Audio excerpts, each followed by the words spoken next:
সায়ন্তিকা ছোটবেলা থেকেই খুব আবেগপ্রবণ ছিল। বাবা মা, বন্ধু বান্ধব সবার উপর তার একটা আলাদা নির্ভরশীলতা ছিল। জীবনের ছোটখাটো সিদ্ধান্ত থেকে শুরু করে কষ্ট, দুঃখ সবকিছুই সে অন্যদের সঙ্গে ভাগ করে নিত। বিশেষ করে তার সবচেয়ে ঘনিষ্ঠ বন্ধু ছিল রুদ্র। জীবনের সব সুখ দুঃখ সে রুদ্রের সঙ্গে শেয়ার করত। এমনকি ছোটখাটো সমস্যাও নিজে সমাধান না করে তার পরামর্শের অপেক্ষায় থাকত। ধীরে ধীরে সে বুঝতে পারল সে নিজেই নিজের জীবনের দায়িত্ব নিতে শিখছে না। সে যখন কষ্ট পেত তখনও রুদ্রের উপরই নির্ভর করত। রুদ্র তার পাশে থাকলে যেন সব সহজ হয়ে যেত। কিন্তু একদিন হঠাৎ করেই রুদ্র অন্য শহরে চলে গেল উচ্চ শিক্ষার জন্য। রুদ্র চলে যাওয়ার পর সায়ন্তিকার জীবন একদম বদলে গেল। প্রথম কয়দিন কিছুই ভালো লাগতো না। মনে হতো সে একা হয়ে গেছে। প্রতিদিন ফোন হাতে নিয়ে বসে থাকতো।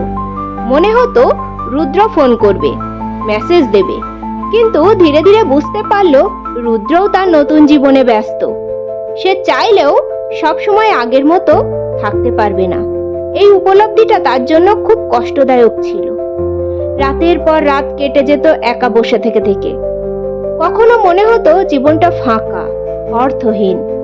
কিন্তু একটা সময় পর সে ভাবতে বসলো, এভাবে আর কতদিন? আমি কি সারা জীবন অন্যের উপর নির্ভর করেই থাকবো? নিজেকে বদলাতে হবে, নিজেকে গড়ে তুলতে হবে, নিজেকে নতুন করে খুঁজে পাওয়া। সায়ন্তিকা প্রথমে ছোট ছোট পরিবর্তন আনতে শুরু করলো। নিজের পছন্দের জিনিসগুলোর দিকে মন দিল। বই পড়া, গান শোনা, লিখতে বসা। সকালে উঠে যোগব্যায়াম শুরু করলো। শারীরিক সুস্থতার দিকে মনোযোগ দিল। নতুন কিছু শেখার চেষ্টা করলো। Graphic design, content creation, art. ধীরে ধীরে নিজের সিদ্ধান্ত নিজেই নিতে শুরু করলো, যেগুলো আগে রুদ্রের পরামর্শ ছাড়া ভাবতেই পারতো না। প্রথমে কঠিন লাগলেও ধীরে ধীরে সে বুঝতে পারলো জীবনে কেউ না থাকলেও সে নিজেই নিজের সবকিছু হতে পারে। একসময় যে মানুষটা রুদ্র ছাড়া কিছু ভাবতে পারতো না, সেই এখন আত্মনির্ভরশীল হয়ে উঠল। শেষ কথা, জীবনে সবাই আসে, কেউ থাকে, কেউ চলে যায়, কিন্তু নিজের সাথে আমরা সারা জীবন থাকি। তাই নিজের শক্তি খুঁজে বার করতে হবে, নিজের সিদ্ধান্ত নিজেকেই নিতে পারতে হবে। অন্যরা তোমার পাশে থাকতেই পারে, কিন্তু নিজের পথ নিজেই তৈরি করতে হয়।